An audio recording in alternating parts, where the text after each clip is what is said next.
Hello friend, welcome to BPSC platform. आज का ये हमारा सेशन बहुत ही महत्वपूर्ण होने वाला है। इसमें हम लोग क्या करने वाले हैं, जितना भी बिहार स्पेशल टॉपिक है, बिहार बजट हो, बिहार इकोनॉमी सर्वे हो, बिहार का सेंसस हो, बिहार का फॉरेस्ट सर्वे हो, बिहार का ज्योग्राफी हो, उन सारे टॉपिक को करने वाले हैं आज की इस वीडियो में। 2 वीडियो हो जाएगा, लेकिन हम लोग छोटे छोटे वीडियो में डिस्कस करेंगे। 30 मिनट से ज़्यादा का वीडियो नहीं होगा और हम लोग बहुत चीज़ों को सीखेंगे। और ये जो बिहार ज्योग्राफी हो या अब जो टॉपिक मैंने बोला, उनसे हमेशा आपके पीवीएससी प्रीलिम्स में सवाल आते हैं।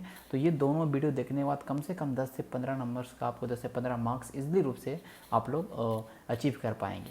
तो ये सेशन बहुत ही महत्वपूर्ण होने वाला है। सेशन को शुरू से लेकर लास्ट तक देखिए, कोई नोट डाउन नहीं करना है, कुछ नहीं करना है। ये सेशन आपका रिवाइज करने का सेशन है, तो इसको 2 बार देख लीजिए वीडियो को, ये बहुत अच्छा रहेगा। लेकिन आपको लिखना उखना नहीं है, क्योंकि आपके पास उतना टाइम अभी है नहीं। तो इसको 2 बार एटलीस्ट कम से कम देखिए वीडियो को, तो आपका सारा वीडियो पूरा चीज़ें कवर हो जाएगा। ये वीडियो मैं थोड़ा सा स्पीड में करूँगा, ज़्यादा डीपली नहीं घुसूँगा। बेसिकली मैंने क्या किया कि एक बार मैंने इस वीडियो को रिकॉर्ड किया और पूरा वीडियो रिकॉर्ड नहीं हो पाया, तो ये तो पता नहीं क्या इसमें प्रॉब्लम आ गया था। तो इसीलिए ये मैं थोड़ा सा जल्दी जल्दी चीज़ों को बताऊंगा और पहले से सब कुछ अंडरलाइन भी होगा, आप देख सकते हैं। तो स्टार्ट करेंगे बिहार के बेसिक जानकारी के साथ। बिहार का स्थापना 22 मार्च 1912 को हुआ, ये आप देख सकते हैं। बिहार का से उड़ीसा 1936 में अलग हुआ और झारखंड 15 नवंबर 2000 को अलग हुआ। ठीक है, ये झारखंड को 46% भाग मिला और बिहार को 54% भाग मिला। बिहार को जो भाग मिला उसमें रिसोर्स कुछ नहीं है, और सब जो रिसोर्सेज वाले पार्ट थे, मिनरल वाले पार्ट, वो झारखंड में चले गए। बिहार का जो एरिया है वो 94,163 है, जो पूरे भारत के एरिया का 2.86% है, और एरिया में बिहार 12वें स्थान पे है। बिहार का पॉपुलेशन है जो, उसमें बिहार तीसरे स्थान पे है भारत में, और वो पॉपुलेशन है आप देख सकते हैं 104,099,452। ओके, जो पूरे भारत के एरिया का मतलब क्षेत्रफल मतलब पॉपुलेशन का वो 8.58% है। सेक्स रेशियो बिहार का 918 है। लिंगानुपात बिहार का जनसंख्या घनत्व पॉपुलेशन डेंसिटी 1106 है। बिहार में लिटरेसी आपका 61.80 है। ठीक है, मेल लिटरेसी फीमेल लिटरेसी आपके सामने है। नेपाल 7 जिले टच करते हैं बिहार को, मैं बताऊंगा अभी। उसके बाद बिहार में लोकसभा की सीटें 40, बिहार में राज्यसभा की सीटें 16। ओके, और बिहार में विधानसभा की सीटें 243 है, और बिहार में एससी की सीटें मतलब विधानसभा में एससी के लिए रिजर्व जो सीटें हैं वो 40 है। बिहार में द्विसदन है, इसलिए विधान परिषद भी यहाँ पे है। बिहार विधान परिषद की सीटें 75 है। विधान परिषद के अध्यक्ष, लोकसभा के, बिहार की विधानसभा के स्पीकर, ये दोनों याद कर लीजिएगा, बहुत महत्वपूर्ण है, मैं आपको करवा भी चुका हूँ। ओके, अब देखिए बिहार का जो अक्षांशीय विस्तार है हम लोग देखेंगे। बिहार का अक्षांशीय विस्तार है 24-20 से लेके 27-31, ये बिहार का अक्षांशीय विस्तार है। बिहार का देशांतरीय विस्तार देख सकते हैं 83-19-50 से लेके 88°-17-40। मतलब बिहार का लॉन्गिट्यूडनल एक्सटेंस देख सकते हैं ज़्यादा है, मतलब करीब करीब 5 डिग्री है। तो बिहार की जो ईस्ट से वेस्ट जो लंबाई है वो ज़्यादा होगी, 483 kilometre, in comparison of north to south. North south की लंबाई देखिए 345 किलोमीटर है लंबाई बिहार का, इसलिए इसका एक देखिए लैटिट्यूडनल एक्सटेंट देखिए ना 3 डिग्री है मात्र, 24 से लेकर 27 डिग्री।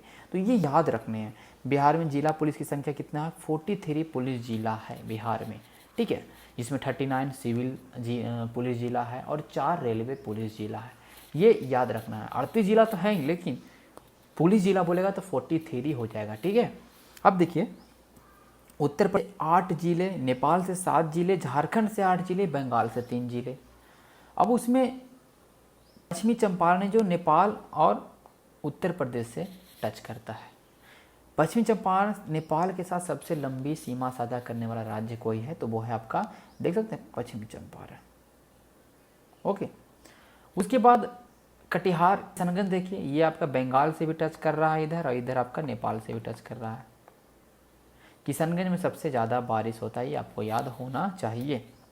ठीक है, फिर देखिए वेस्ट बंगाल से आपका कटिहार भी टच कर रहा है और झारखंड से भी कटिहार टच कर रहा है। ओके, तो झारखंड से टच करने वाला कटिहार है और वेस्ट बंगाल से भी टच करने वाला कटिहार है, ये दोनों। ओके, तो सबसे ईस्टर्न जिला पूछेगा तो किशनगंज है ना, सबसे ईस्टर्न जिला पूछेगा तो किशनगंज, सबसे नॉर्थ मोस्ट जिला पूछेगा तो वेस्ट चंपारण, और सबसे दक्षिण जिला पूछेगा तो गया, और सबसे पश्चिमी जिला पूछेगा तो आपका आ जाएगा कैमूर। ओके, यहाँ तक आपको चीज़ें याद होना चाहिए। ठीक है, थोड़ा सा मैप में यहाँ पे दिक्कत है, इस तरह से मैप होगा। ओके, चलिए। या उसके बाद देखिए जो रोहतास है, कैमूर नहीं, रोहतास देखिए जो झारखंड और यूपी दोनों से टच करता है। ये कभी कन्फ्यूजन होना कैमूर मार दिएगा, नहीं नहीं, कैमूर जो है केवल यूपी से टच करता है, लेकिन रोहतास देखिए झारखंड से भी यूपी दोनों से टच कर रहा है। और कौन कौन टच कर रहे हैं ये आपको याद होने चाहिए। सारे परमंडल हैं जो अलग अलग कलर में वो परमंडल है। ये तिरहुत है, ये दरभंगा परमंडल है, ठीक है, ये कोसी है, ये पूर्णिया है, भागलपुर है, मुंगेर है, पटना है, सारण है, इधर मगध परमंडल। तो सारे परमंडल याद होने चाहिए कि इसमें कितने जिले हैं, आपके लिए महत्वपूर्ण है। ये बहुत बेसिक जानकारी था, याद होना चाहिए। आगे चलेंगे, ज्योग्राफी, थोड़ा सा फिजियोग्राफी की बात करेंगे बिहार का। तो ऊपर में जो आपका जो एरिया है, उत्तरी भाग जो है पश्चिमी चंपारण, बेसिकली याद रखिए, पश्चिमी चंपारण में आपको शिवालिक की पहाड़ी देखने को मिलेगा, सोमेश्वर श्रेणी देखने को मिलेगा। और सोमेश्वर श्रेणी की सबसे ऊंची चोटी 880 मीटर है, जो सोमेश्वर का किला, सवाल एग्जाम में पूछेगा। फिर उसके बाद नीचे आएंगे तो हरहा नदी घाटी या बरहा नदी घाटी आपको कहाँ है, पश्चिमी चंपारण में है। ओके, और रामनगर दून कहाँ है आपका, पश्चिमी चंपारण में है। नेपाल सटे जो एरिया उसको तराई प्रदेश बोलते हैं, जो उसकी अगर चौड़ाई की बात करेंगे 5 से 7 किलोमीटर का चौड़ा पट्टी है, ये तराई क्षेत्र है। ओके, यहाँ तक याद होना चाहिए। बिहार से गंगा नदी बहती है 445 किलोमीटर की लंबाई के साथ, जिसमें पटना में, बिहार में गंगा नदी पटना में सबसे ज़्यादा लंबाई तय करती है, 99 किलोमीटर। गंगा नदी के किनारे 12 डिस्ट्रिक्ट्स हैं। ओके, देखिए बिहार के इधर आप अगर आइएगा, विंध्यन पर्वत का ये मतलब कहने का मतलब कि एक्सटेंड एरिया है। और ये कैमूर का पठार जो है विंध्यन पर्वतमाला का हिस्सा है। कैमूर का पठारी जो है रोहतास और कैमूर वाला क्षेत्र में है। यहाँ पे रेड सैंडस्टोन पाए जाएंगे, यहाँ पे सीमेंट उद्योग होगा, यहाँ पे पायराइट पाया जाएगा इधर वाला क्षेत्र में, ये याद होना चाहिए। जो नीचे वाला जो एरिया है बिहार का, बेसिकली वो एरिया है आपका धारवर क्रम की चट्टानें मिलेगा। छोटा नागपुर पठार का भाग है, और यहाँ पे चट्टानें जो है, कौन सी चट्टानें हैं, धारवर क्रम की चट्टानें। और सबसे पुरानी चट्टानें बिहार में जो है ये धारवर क्रम की चट्टानें, इसलिए खड़गपुर की पहाड़ी जो है सबसे पुरानी पहाड़ी है बिहार में। इतना फिजियोग्राफी काफ़ी है। ओके, इतना फिजियोग्राफी काफ़ी है, ये आपको याद होना चाहिए। आगे चलेंगे, उसके बाद जो ये आप देख सकते हैं बेसिकली ये आपका है मतलब नदी बिहार का। बिहार का जो गंगा नदी, गंगा रिवर सिस्टम में बिहार का मेनली है, क्योंकि ये गंगा को बिहार को दो बड़े बड़े हिस्सों में बांटती है, उत्तरी बिहार, दक्षिणी बिहार में। ये जो उत्तरी बिहार की जो नदियां हैं देख सकते हैं, और दक्षिणी बिहार की जो नदियां हैं, ओके, ये देख सकते हैं। तो उत्तरी बिहार की नदियां में देखिए घाघरा, गंडक, बूढ़ी गंडक, बागमती, कमला, कोसी, महानंदा, बलान, ये सारी नदियाँ। तो एग्जाम में पूछ देता है ना कि उत्तरी बिहार, मतलब उत्तर से कौन कौन सी नदियाँ आ रही हैं, तो इसमें दक्षिणी बिहार वाला नदी मिला देगा, तो उसे ध्यान में रखना है उसे। वो के बाद उसका देखिए कि गंडक है, घाघरा है, कर्मनासा है, गंगा, ये चार जो नदी है ना बिहार यूपी का सीमा निर्धारण करती है। देखिए गंडक यहाँ बिहार यूपी का सीमा, घाघरा बिहार यूपी का सीमा, गंगा बिहार यूपी का सीमा, कर्मनासा बिहार यूपी का सीमा, है कि नहीं। उसके बाद गंगा चौसा बक्सर के पास बिहार में मिलती है, और कोसी देखिए आपका गोसाईनाथ से निकलती है, कुर्सेला में बिहार के पास मिलती है। तो इस तरह से सारे रिवर्स का जो आपका उद्गम स्थल है ना, वो भी आपको थोड़ा सा याद रखना है, ठीक है, क्योंकि सवाल क्या पूछ सकता है घुमा के, इसका कोई गारंटी नहीं होता है बीपीएससी में। ओके, हालांकि जो भी सवाल है आप गेसिंग कर सकते हैं कि यही सब सवाल आएगा। ओके, बेसिकली जो आप देख सकते हैं गंगा रिवर सिस्टम जो है, यही सब तो सवाल आएगा। उसके बाद देखिए गंडक नदी जो है पहलेजा घाट के पास मिलती है। ओके, ऐसे याद रखना है। ओके, उसके बाद देखिए ये जो आपका बूढ़ी गंडक है वो आपको खगड़िया के पास मिल रही है। मैंने बताया कि आपको एक कोसी है जो कुर्सेला के पास मिलती है, बिहार का शोक है, ये गोसाईनाथ से निकलती है। कमला है, महानंदा है, बलानी सब महाभारत श्रेणी से निकलती है। महानंदा सबसे पूर्वी सहायक नदी है गंगा की बिहार में। सबसे पूर्व में बिहार की कौन सी नदी है, महानंदा है। और ये सहायक नदी किसकी है, गंगा की। भला कि वो गंगा में मिलती है बंगाल में जाके, बिहार में गंगा में नहीं मिलती, ठीक है। सबसे लंबी नदी जो सहायक गंगा की है वो बूढ़ी गंडक है। देखिए कितना लंबी नदी है, बूढ़ी गंडक सबसे लंबी सहायक नदी है बिहार में गंगा की। ओके, फिर आप देख सकते हैं चीज़ों को कि इधर अमरकंटक से पठार से निकलता है सोन नदी। ओके, पलामू पठार से निकलती है पुनपुन, टाल क्षेत्र में मिलता है। और फल्गु नदी देखिए छोटा नागपुर पठार से निकलती है, ये भी टाल क्षेत्र में मिलता है। क्यूल नदियाँ, अजय नदियाँ, ये सब नदी भी याद रखना। तो इतना सफिशियंट है आपके बीपीएससी प्रीलिम्स के लिए। ओके, हम चलेंगे आगे। ओके, मिट्टी की बात करेंगे, बिहार सॉइल की बात करेंगे। तो बिहार सॉइल में देखिए जो ये पूर्वी चंपारण वाला जो एरिया है, शिवालिक श्रेणी, यहाँ पे आपको पर्वत पादीय मिट्टी देखने को मिलेगा। पिडमोंट स्वैम्प सॉइल मिलेगा, पर्वत पादीय मिट्टी देखने को मिलेगा। ओके, उसके नीचे देखिए अगर आएंगे, एक सेकंड और मैं आपको एक चीज़ बता दूं। जैसे मैंने ये तो बता ही दिया आपको, शायद यहाँ पे एक दो चीज़ें कभी कभी पूछ देता है एग्जाम में, तो इसको थोड़ा सा हम लोग याद रखेंगे, ठीक है। जैसे कि पूछ देगा कि गंडक नदी कहाँ से निकलती है, तो ये सवाल पूछ चुका है ना। तो गंडक नदी निकलती है मानंग मोट और कुतांग के मध्य, अन्नपूर्णा श्रेणी मानिए ना, अन्नपूर्णा श्रेणी के मानंग मोट से। इतना ऑप्शन में रहेगा तो मार दीजिएगा, ऑप्शन के अकॉर्डिंग चलना हमें। घाघरा पूछ देगा, तो घाघरा निकलती है गुरला मनापा नाम्फा श्रेणी से, ठीक है। बोली गंडक आपका सोमेश्वर श्रेणी से निकलती है। इतना याद रखना सफिशिएंट है, बाकी तो मैं बता दिया। अब देखिए उसके बाद देखिए ये जो नदियां हैं हिमालयन रिवर्स, ये बहुत ज़्यादा बाढ़ लाती है। उत्तरी बिहार बाढ़ के लिए प्रसिद्ध है। तो ये जो बाढ़ लाती है तो हमेशा नई नई मिट्टी लाती है। तो ये वाला जो क्षेत्र है जो ये येलो कलर में देख रहे हो, खादर सॉइल से, मतलब नई जलोढ़ मृदा है या न्यू एलुवियल सॉइल है। ये बहुत ही फर्टाइल होता है, इसलिए ये एरिया है पूरा खादर सॉइल का। देख सकते रीजन देखिए ना, बेगूसराय वाला है, मुजफ्फरपुर वाला है, वैशाली वाला एरिया है। ओके, यहाँ देखिए सारण छपरा वाला एरिया थोड़ा थोड़ा है। ओके, यहाँ पे आप देख सकते हैं थोड़ा सा जो एरिया है, ये सब याद रखिएगा। अब देखिए ऊपर में बाढ़ उतना नहीं आती है, क्योंकि नदियाँ सब इधर बाढ़ लाती है, जब पूरा ढाल है तो ये ज़्यादा इधर बाढ़ लाती है। लेकिन यहाँ से इधर वाला जो क्षेत्र है ना, तराई सॉइल्स के नीचे, तराई पर तो मैंने बता दिया, तराई वाला क्षेत्र जो सटा हुआ भाग है, 5 से 6 किलोमीटर चौड़ाई वाला पट्टी तराई क्षेत्र है। ओके, ये पूरा दलदली मिट्टी एक तरह से जाता है, इसमें पानी की मात्रा होती है। उसके नीचे जो है ये बांगर सॉइल, मतलब पुरानी जलोढ़ मृदा है। देखिए जहाँ पे बाढ़ आएगा नहीं, जहाँ पे नया मिट्टी आएगा नहीं, तो वहाँ पे मिट्टी पुराना होगा ना, तो उसको बोलेंगे भांगर सॉइल या बांगर सॉइल बोलेंगे। तो ये पुरानी जलोढ़ मृदा है, मृदा बोल सकते हैं, मिट्टी बोल सकते हैं। ये आपका सहरसा वर्षा वाला जो क्षेत्र है, आप देख सकते हैं सहरसा वाला थोड़ा क्षेत्र है, सुपौल वाला है, रैया वाला क्षेत्र है, थोड़ा सा किशनगंज भी आ जाएगा, यही सब एरिया। तो ये हम बांगर सॉइल याद रखेंगे।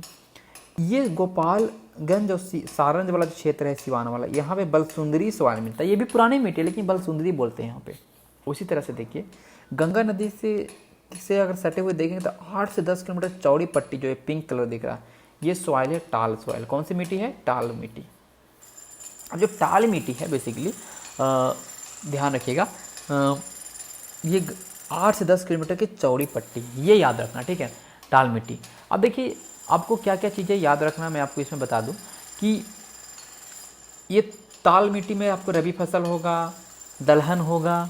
ओके, अब देखिए पूर्णिया मैंने लिखा जूट के लिए सबसे प्रसिद्ध है पूर्णिया। यहाँ पे ज़्यादा उपजाऊ मिट्टी बहुत ज़्यादा है, तो यहाँ पे ज़्यादा पानी की मात्रा भी इस मिट्टी में बहुत ज़्यादा रहती है, तो यहाँ पूर्णिया जूट के लिए बहुत प्रसिद्ध है। किशनगंज चाय के लिए सबसे ज़्यादा बारिश यहाँ पे किशनगंज में हो रही है। उसके बाद दक्षिणी बिहार में आएंगे तो करैल केवाल मिट्टी सबसे ज़्यादा देखने को मिलेगा। इस मिट्टी का जो नेचर है वो एल्केलाइन नेचर है, एसिडिक नहीं एल्केलाइन है।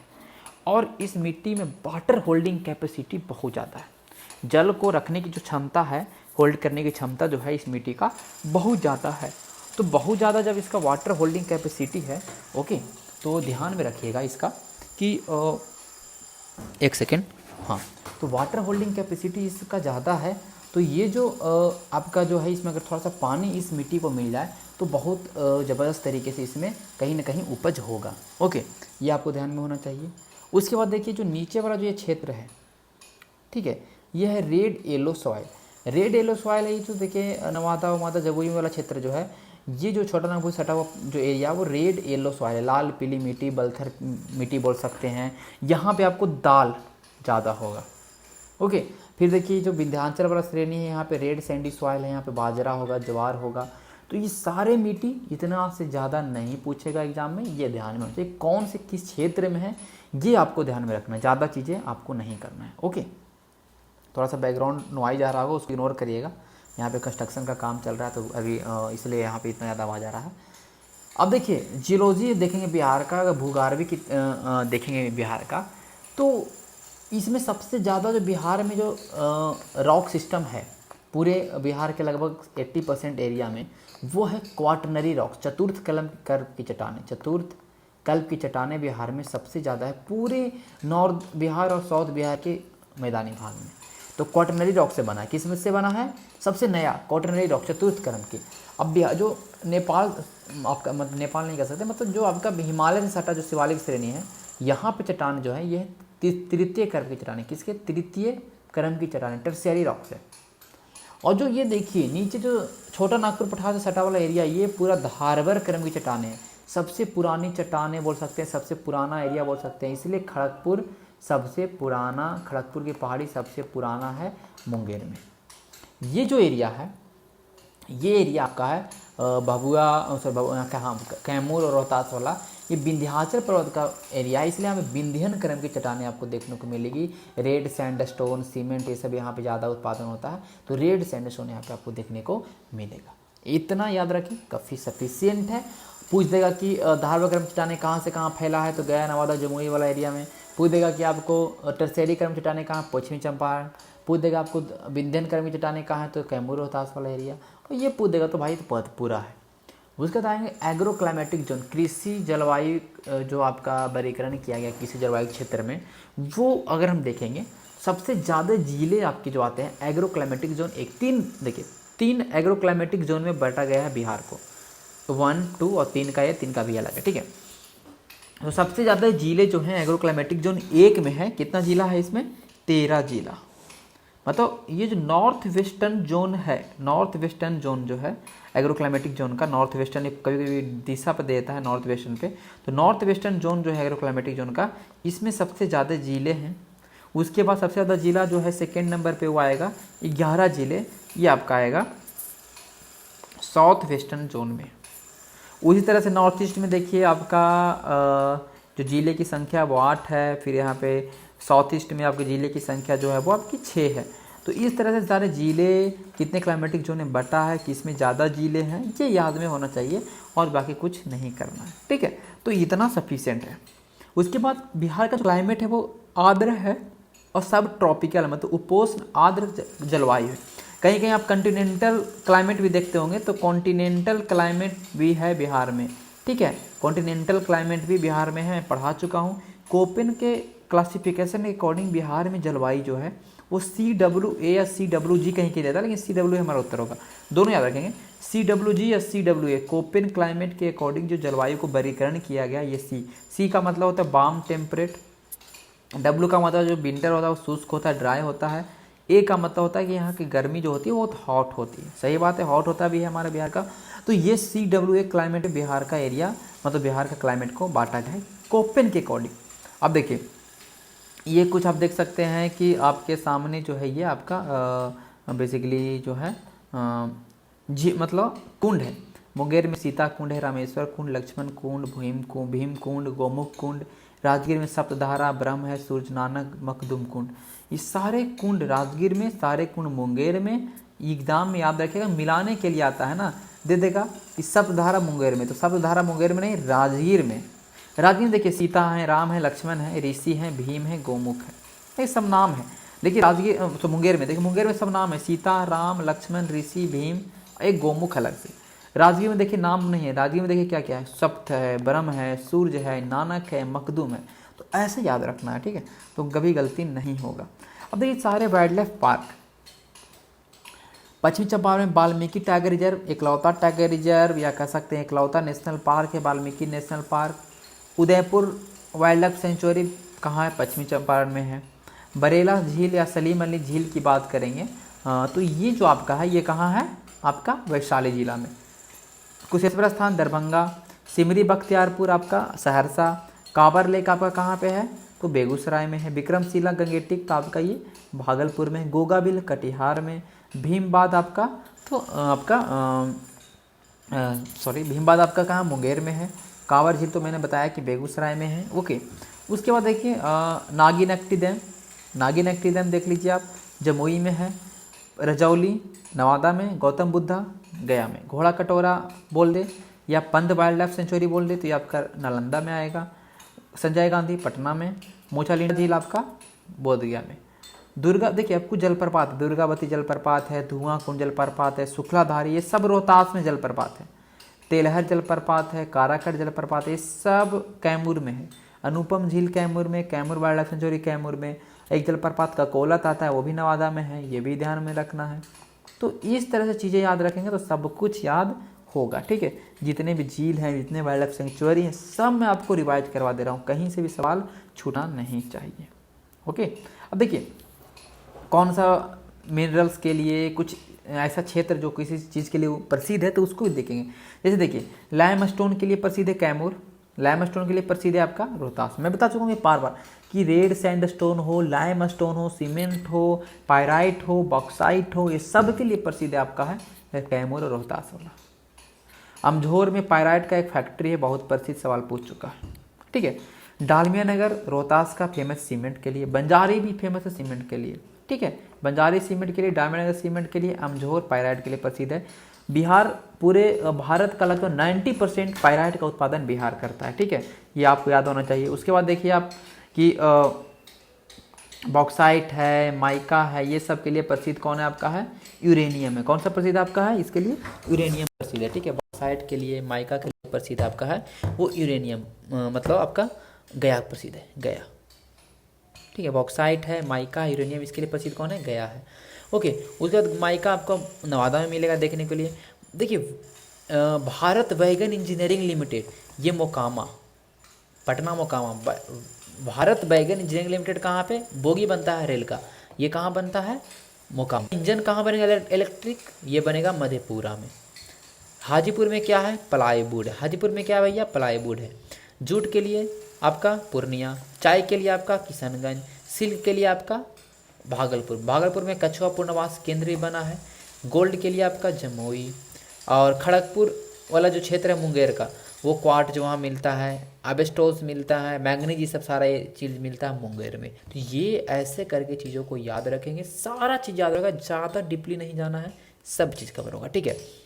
अब देखिए इंडिया का स्टेट फॉरेस्ट रिपोर्ट आया इस बार 2021 में, पहली बार 1987 में लॉन्च किया, फिर 2021 में 17वां नंबर का है। टोटल इसमें 13 चैप्टर है, ओके, टोटल 13 चैप्टर है इस बार के फॉरेस्ट सर्वे में, okay.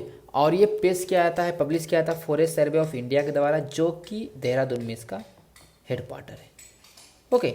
Forest survey of India ने इस्तेमाल किया इस पर जो सैटेलाइट का, जिससे कि सैटेलाइट इमेज जो निकाला गया, वो इस सैटेलाइट का नाम क्या था, IRS रिसोर्स सैट-2 LISS ट्रिपल।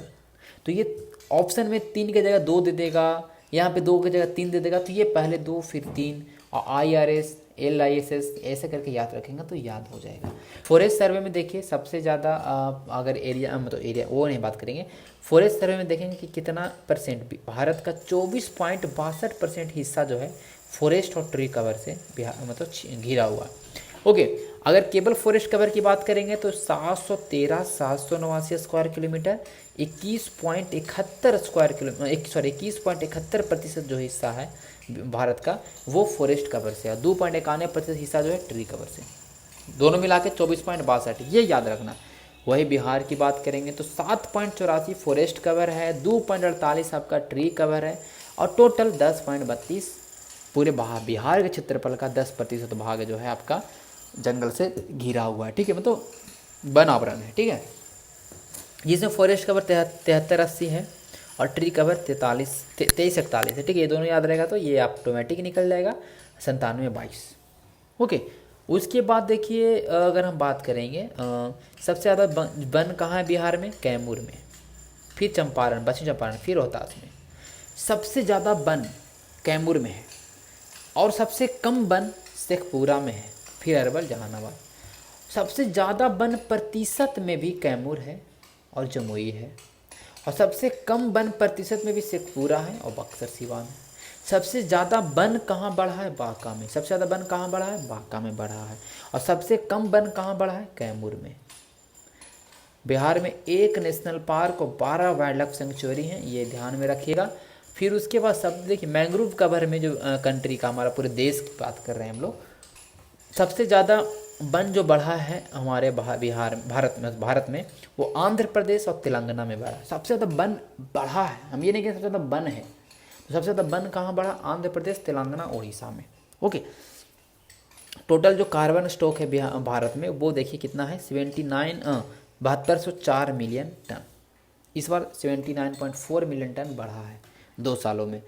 सबसे ज़्यादा कार्बन स्टॉक अरुणाचल प्रदेश में है और मध्य प्रदेश में है। सबसे ज़्यादा वन कहाँ बढ़ा है? आंध्र प्रदेश और तेलंगाना में। ये दोनों जो है एक ही पड़ोसी हैं और यहीं सबसे ज़्यादा वन बढ़ा। देखिए आंध्र प्रदेश, तेलंगाना, उड़ीसा ये सब एक लाइन में आएंगे, ठीक है। यहाँ सबसे ज़्यादा वन आपको बढ़ा है, ये याद रखिएगा, ठीक है। अब देखिए सबसे ज़्यादा वन है कहाँ, तो मध्य प्रदेश है और अरुणाचल प्रदेश और छत्तीसगढ़, ये 3 जगह सबसे ज़्यादा वन आपको देखने को मिलेगा। अब मध्य प्रदेश और अरुणाचल प्रदेश सबसे ज़्यादा वन प्रतिशत में पूछ देगा तो मिजोरम और अरुणाचल प्रदेश हम लोग उत्तर करेंगे। मिजोरम, अरुणाचल प्रदेश मतलब नॉर्थ ईस्ट वाला स्टेट है वहाँ पे, मिजोरम और अरुणाचल प्रदेश हम लोग उत्तर करेंगे, ठीक है। उसके बाद टोटल 1540 स्क्वायर किलोमीटर वन बढ़ा है हमारे अभी भारत में। सबसे ज़्यादा वन कहाँ बढ़ा है फिर मैं बता दूँ, आंध्र प्रदेश, तेलंगाना, उड़ीसा, ये 3 याद रखिएगा। और सबसे ज़्यादा वन गिरा कहाँ, मतलब लॉस कहाँ हुआ, तो अरुणाचल प्रदेश और मणिपुर और नागालैंड, ये तीनों, अरुणाचल प्रदेश, मणिपुर और नागालैंड में। टाइगर एरिया जहाँ पे सबसे ज़्यादा वन है, सबसे ज़्यादा मतलब उस एरिया में पूरा वन ही, मतलब देखिए पक्के टाइगर एरिया अरुणाचल प्रदेश में जहाँ 96% पूरा वन ही वन है, ठीक है। वो तो बहुत घना वन होगा। अचानकमार मध्य प्रदेश में वहाँ भी 95% वन है। सिंपलीपाल उड़ीसा में वहाँ वन है। काली कर्नाटक में वहाँ भी वन है और दम्पा मिजोरम में वहाँ भी वन ज़्यादा है। तो अरुणाचल प्रदेश का पक्के, अचनाकमार मध्य प्रदेश का, ये सब याद रखना है आपको, ठीक है। ये महत्वपूर्ण नहीं है। उसके बाद आगे चलेंगे हम लोग, इकोनॉमी सर्वे बिहार का और बिहार का सेंसस, बिहार का बजट, इसको कवर कर लेंगे सेकेंड वीडियो में, ठीक है। तो ये भी 20 मिनट का वीडियो होगा जिसमें बजट देख लेंगे, बिहार का इकोनॉमी सर्वे देख लेंगे, बिहार का सेंसस देख लेंगे। ये से पूरा अच्छे तरीके से हमारा बिहार स्पेशल कवर हो जाएगा। तो मिलेंगे कल के वीडियो में। वीडियो अच्छा लगता होगा तो कमेंट करिएगा, शेयर करिएगा, क्या और भी चाहिए आपको वो वीडियो में मैं आपको बना दूंगा। अब उस एग्ज़ाम के 2 से 3 दिन बचे हैं आपके ज़्यादा से ज़्यादा, तो इसमें आपको जो भी करना है आप इन 2 दिनों में कर लीजिए। चलिए मिलते हैं, तब तक के लिए धन्यवाद।